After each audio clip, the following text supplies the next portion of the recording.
Hello students, good morning to SK education centre BGP.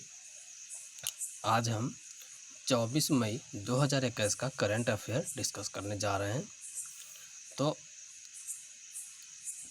इस video को start करने से पहले आप लोग से एक रिक्वेस्ट है कि इस वीडियो को लाइक करें, शेयर करें और हमारे चैनल को सब्सक्राइब ज़रूर करें, क्योंकि अगर हम तो रोज़ अपना वीडियो अपडेट करते हैं, ठीक है। अगर हम कोई भी वीडियो अगर अपलोड करें तो सबसे पहला नोटिफिकेशन आप लोग तक पहुंचे, इसलिए आप लोग इस चैनल को सब्सक्राइब ज़रूर कर लें, ठीक है। तो चलते हैं, स्टार्ट करते हैं करंट अफेयर। तो पहला क्वेश्चन है, राष्ट्रीय सार्वजनिक प्रसार भारती एक निकाय है, कहाँ का है? तो ये होगा वैधानिक है, ठीक है। प्रसार भारती भारत की सबसे बड़ी सार्वजनिक प्रसारण एजेंसी है। यह संसद के एक अधिनियम द्वारा स्थापित एक वैधानिक स्वायत्त निकाय है। प्रसार भारती अधिनियम 1990 में पारित किया गया था और 1997 में अधिनियमित किया गया था। इसमें दूरदर्शन टेलीविज़न नेटवर्क और ऑल इंडिया रेडियो शामिल है। हाल ही में प्रसार भारती ने एक अंतर्राष्ट्रीय चैनल शुरू करने के लिए एक सलाहकार के लिए एक निविदा जारी की है। डीडी इंटरनेशनल की स्थापना के लिए एक विस्तृत परियोजना रिपोर्ट आमंत्रित की गई है। पर्यावरण विज्ञान, दूसरा नंबर प्रश्न है, पर्यावरण विज्ञान के संदर्भ में हाल ही में खबरों में रहा A76 क्या है? तो ये है हिमखंड। यूरोपीय अंतरिक्ष एजेंसी के हालिया आंकड़ों के अनुसार अंटार्कटिका में रोन आइस शेल्फ के पश्चिमी हिस्से से टूटकर आइसबर्ग A76 अब वेडल सागर पर तैर रहा है। इसे दुनिया का सबसे बड़ा हिमखंड कहा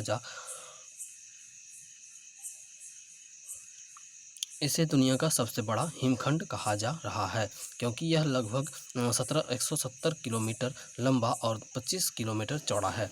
अंटार्कटिका की बर्फ की चादर बाकी ग्रह की तुलना में तेजी से गर्म हो रही है, जिससे वेडेल सागर के आसपास बर्फ पिघल रही है। बर्फ के आवरण ग्लेशियर तेजी से कम हो रहे हैं। तीसरा नंबर प्रश्न है, सरकार ने DAP उर्वरक पर सब्सिडी में 140% की वृद्धि की है। DAP का अर्थ क्या है? तो इसका आंसर होगा डायोमिनियम फॉस्फेट। DAP का फुल फॉर्म क्या होगा? Diammonium phosphate. केंद्र सरकार ने डायमोनियम फॉस्फेट उर्वरक सब्सिडी को 1200 रुपये प्रति बोरी तक बढ़ाने की घोषणा की है। अंतर्राष्ट्रीय स्तर पर फास्फोरिक एसिड, अमोनिया आदि की बढ़ती कीमतों को ध्यान में रखते हुए उर्वरक की कीमतों के मुद्दे पर एक उच्च स्तरीय बैठक में यह निर्णय लिया गया है। 140% की वृद्धि के साथ अब सब्सिडी 500 रुपये प्रति बैग से बढ़ाकर 1200 रुपये प्रति बैग कर दी गई है। चौथा नंबर है, सतपुड़ा टाइगर रिजर्व, जिसे यूनेस्को की विश्व प्रसिद्ध विश्व धरोहर स्थलों की संभावित सूची में जोड़ा गया है, भारत के किस राज्य में स्थित है? आंसर है मध्य प्रदेश। संस्कृति मंत्रालय की हालिया घोषणाओं के अनुसार भारतीय पुरातत्व सर्वेक्षण ने यूनेस्को की विश्व धरोहर स्थलों की संभावित सूची में 6 भारतीय स्थलों को प्रस्तुत किया है। इन 6 स्थलों में मध्य प्रदेश में सतपुड़ा टाइगर रिजर्व, वाराणसी का प्रतिष्ठित रिवर फ्रंट, कर्नाटक में हिरक बेंकल मेगालिथिक साइट, महाराष्ट्र में मराठा सैन्य वास्तुकला, नर्मदा घाटी जबलपुर में भेड़ा घाट, लमेता घाट और कांचीपुरम तमिलनाडु के मंदिर हैं। 5वां नंबर है, INDRP एट्रीब्यूशन ट्रिब्यूनल, जो हाल ही में सुर्खियों बटोर रहा था, किस क्षेत्र से जुड़ा है? तो आंसर होगा डोमेन नाम के मुद्दे। National international exchange of India NIXI द्वारा अपनाई गई IN domain name dispute resolution policy INDRP भारत डोमेन नाम के संबंध में किसी भी विवाद को नियंत्रित करेगी। इस ट्रिब्यूनल के हालिया फैसले के अनुसार खादी एक सामान्य नाम नहीं है और खादी व ग्रामोद्योग आयोग KVIC खादी और खादी इंडिया ट्रेडमार्क का वैध मालिक है। अगला आर्टिकल है, हीरो ग्रुप ने लॉन्च किया ed tech platform hero wired. Munjal परिवार के नेतृत्व वाले हीरो ग्रुप ने एक नई शिक्षा प्रौद्योगिकी startup Hero Vired Hero Vired launch की है, जो एक end to end learning ecosystem पेश करेगी। इस नए एडटेक वेंचर के माध्यम से हीरो ग्रुप का लक्ष्य एडटेक स्पेस में प्रवेश करना है। यह मंच विद्यार्थियों को औद्योगिक क्षेत्र में रोजगार के लिए तैयार करने के लिए समग्र व्यावसायिक विकास की पेशकश करेगा। हीरो वी-रेड ने वित्त और वित्तीय प्रौद्योगिकियों में game design, data science, machine learning और आर्टिफिशियल इंटेलिजेंस में एकीकृत कार्यक्रम, उद्यमशीलता की सोच और नवाचार और पूर्ण स्टैक विकास में पूर्णकालिक और अंशकालिक कार्यक्रमों की पेशकश करने के लिए मैसाचुसेट्स इंटरनेशनल ऑफ टेक्नोलॉजी और सिंगुलैरिटी यूनिवर्सिटी जैसे शीर्ष वैश्विक विश्वविद्यालयों के साथ भागीदारी की है। परीक्षा 2021 के लिए महत्वपूर्ण तथ्य है। हीरो ग्रुप के सीएमडी कौन है? पंकज एम मुंजाल। हीरो समूह का मुख्यालय कहाँ है? तो नई दिल्ली में। पर्यावरणविद सुंदरलाल बहुगुणा का निधन हो गया। विश्व प्रसिद्ध पर्यावरणविद और गांधीवादी सुंदरलाल बहुगुणा का निधन हो गया है। वह 94 वर्ष के थे। पर्यावरण संरक्षण में अग्रणी श्री बहुगुणा ने 1980 के दशक में हिमालय में बड़े बांधों के निर्माण के खिलाफ आरोप का नेतृत्व किया था। वह टिहरी बांध के निर्माण का घोर विरोध कर रहे थे।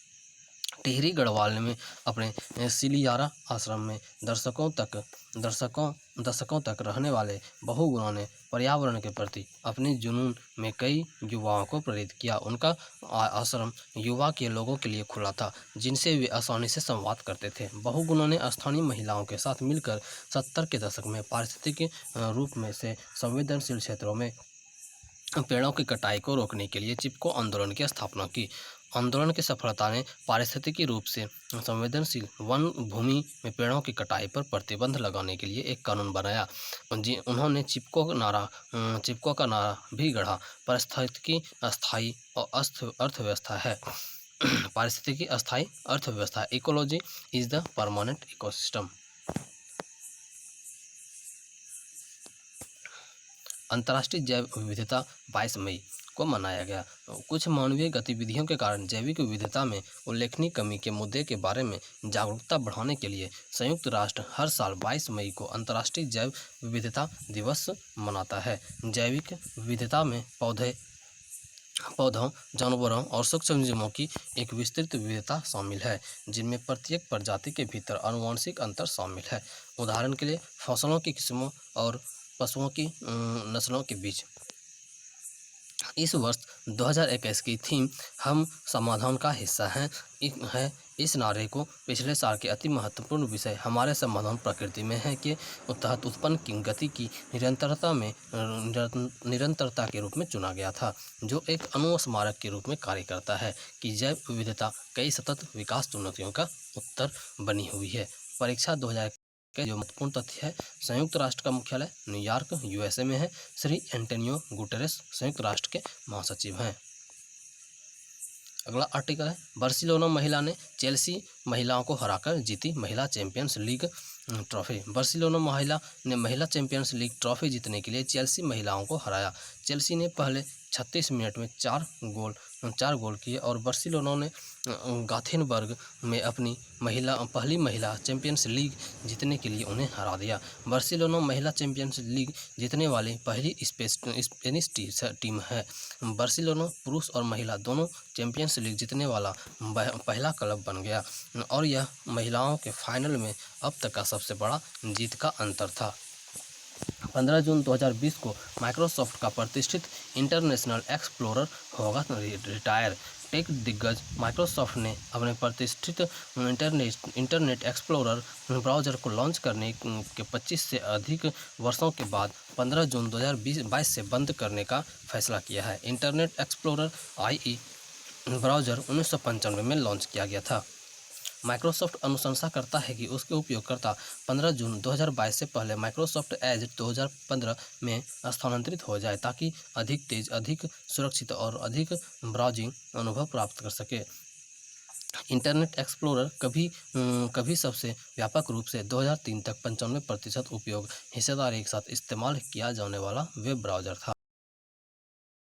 फायरफॉक्स 2004 और गूगल क्रोम 2008 के लॉन्च के साथ साथ एंड्रॉयड और iOS जैसे मोबाइल ऑपरेटिंग सिस्टम की बढ़ती लोकप्रियता के बाद से इसके उपयोग में गिरावट आई और जो इंटरनेट एक्सप्लोरर का समर्थन नहीं करते हैं। Internet explorer 11 IE11 internet explorer web browser का 11वां और अंतिम संस्करण है, जिसे आधिकारिक तौर पर 17 अक्टूबर 2013 को जारी किया गया था। परीक्षा 2021 के लिए महत्वपूर्ण तथ्य है। माइक्रोसॉफ्ट के CEO सत्या नडेला है। माइक्रोसॉफ्ट का मुख्यालय कहाँ है? रेडमंड, वाशिंगटन, संयुक्त राज्य अमेरिका में है। AI पावर्ड ऑनलाइन खाता खोलने के लिए SBI और हाइपरवर्ज की साझेदारी। हाइपरवर्ज ने SBI के साथ अपने प्रमुख उत्पादों में से एक वीडियो बैंकिंग समाधान के साथ अपनी साझेदारी की घोषणा की, जिसका उद्देश्य प्रति एजेंट प्रतिदिन खाता खोलने की संख्या कम से कम 10 गुना सुधार हासिल करना है। नई सेवा न्यूनतम ID दस्तावेजों वाले ग्राहकों को एक त्वरित और पूरी तरह से कागज रहित अनुभव प्रदान करेगी। 99.5% सटीकता के साथ AI इंजनों द्वारा समर्थित हाइपरवर्ज का वीडियो बैंकिंग समाधान SBI को लाखों भारतीयों को सुविधाजनक डिजिटल बैंकिंग प्रदान करने में सक्षम बनाता है। पिछले साल भारतीय reserve bank federal reserve bank के बराबर ने बैंकों को वीडियो ग्राहक पहचान प्रक्रिया VCIP अपनाने की अनुमति दी थी। बढ़ते कोविड-19 मामलों को देखते हुए यह उपाय भविष्य सूचक साबित हुआ। परीक्षा 2021 के लिए महत्वपूर्ण तथ्य। SBI के अध्यक्ष दिनेश कुमार खारा। SBI का मुख्यालय मुंबई। SBI की स्थापना 1 जुलाई 1955। श्री जेस बने FIH एथलीट समिति के सदस्य।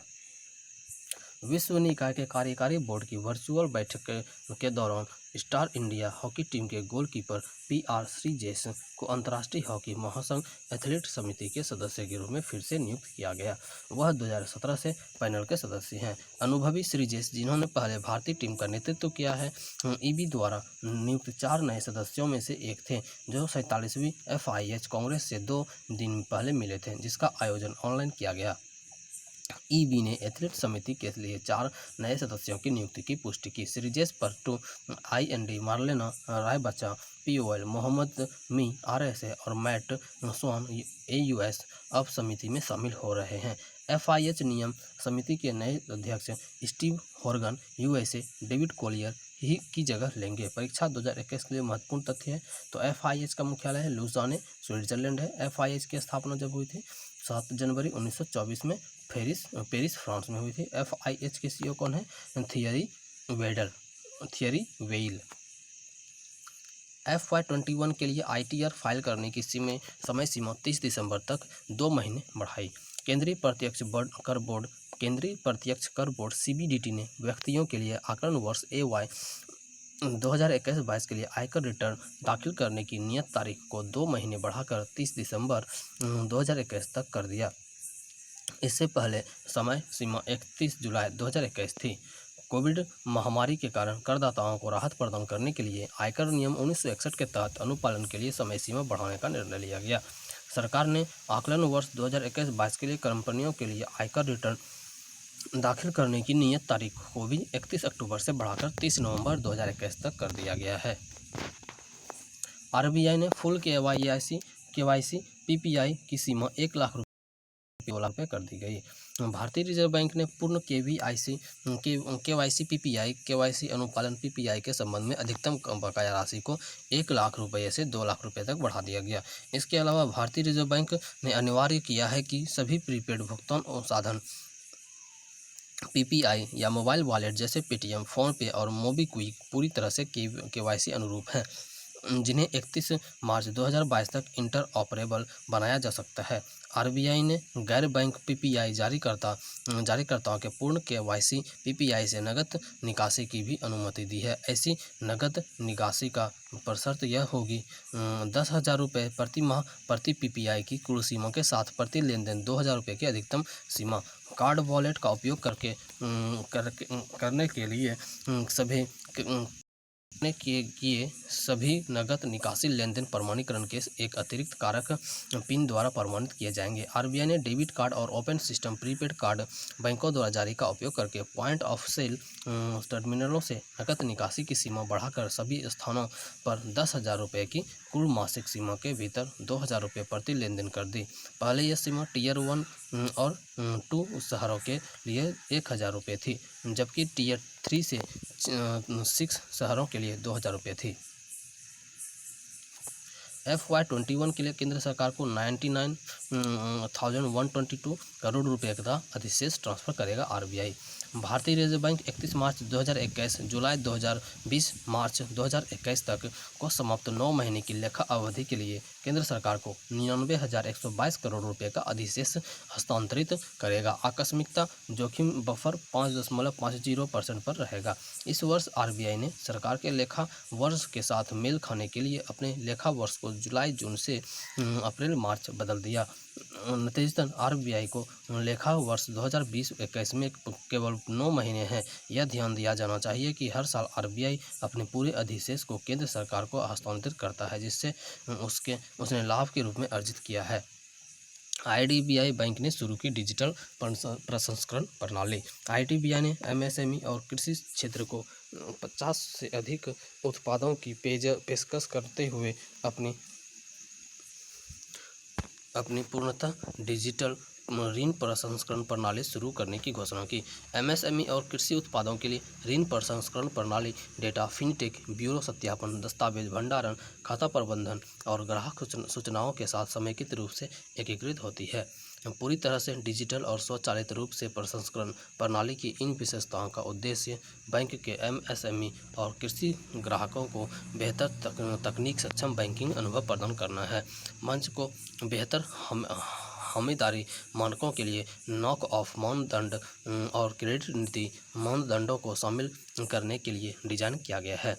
परीक्षा 2021 के लिए महत्वपूर्ण तथ्य है। आईडीबीआई बैंक के सीईओ कौन है? तो राकेश शर्मा है। आईडीबीआई बैंक का मुख्यालय मुंबई, महाराष्ट्र है। कोविड-19 से संबंधित दान हरियाणा, गुजरात ने जीएसटी की प्रतिपूर्ति की।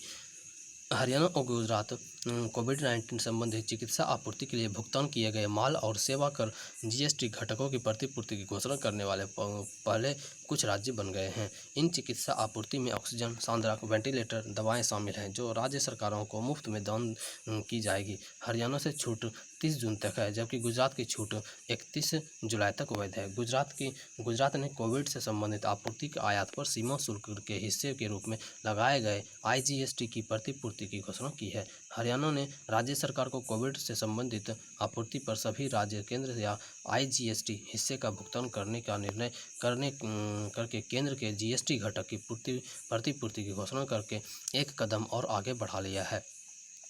केंद्र ने इससे पहले मुफ्त वितरण के लिए भारत के बाहर से दान या प्राप्त कोविड से संबंधित राहत सामग्री के आयात पर 30 जून तक आईजीएसटी माफ कर दिया है। परीक्षा 2021 के लिए महत्वपूर्ण तथ्य है। हरियाणा की राजधानी चंडीगढ़, हरियाणा के राज्यपाल सत्यदेव नारायण आर्य, हरियाणा के मुख्यमंत्री मनोहर लाल खट्टर हैं।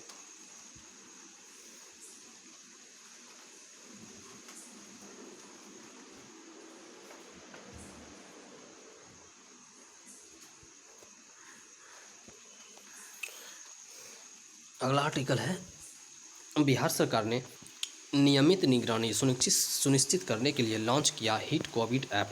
बिहार सरकार ने उन कोविड-19 रोगियों की नियत निगरानी और ट्रैकिंग सुनिश्चित करने के लिए हिट कोविड ऐप लॉन्च किया, जो राज्य भर में होम आइसोलेशन में है।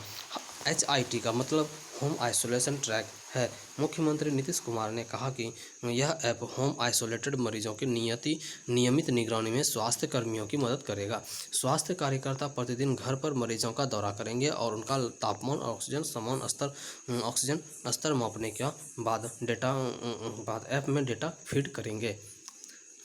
इन आंकड़ों की जिला स्तर पर निगरानी की जाएगी। यदि ऑक्सीजन का स्तर 94 से नीचे है तो रोगी को उचित उपचार के लिए नज़दीकी समर्पित कोविड स्वास्थ्य केंद्रों में स्थानांतरित कर दिया जाएगा।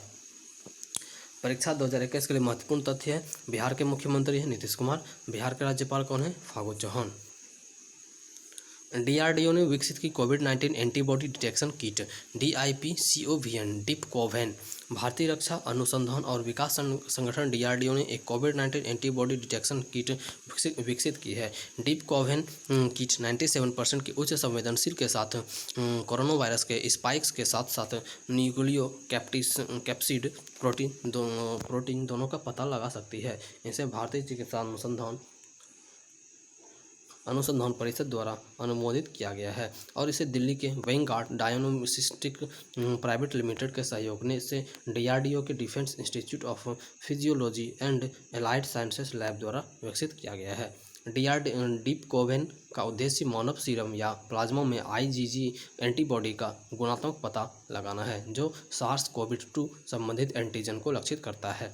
यह अन्य बीमारियों के साथ किसी भी क्रॉस रिएक्टिविटी के बिना परीक्षण का संचालन करने के लिए केवल 75 मिनट का तेजी से बदलाव का समय प्रदान करता है।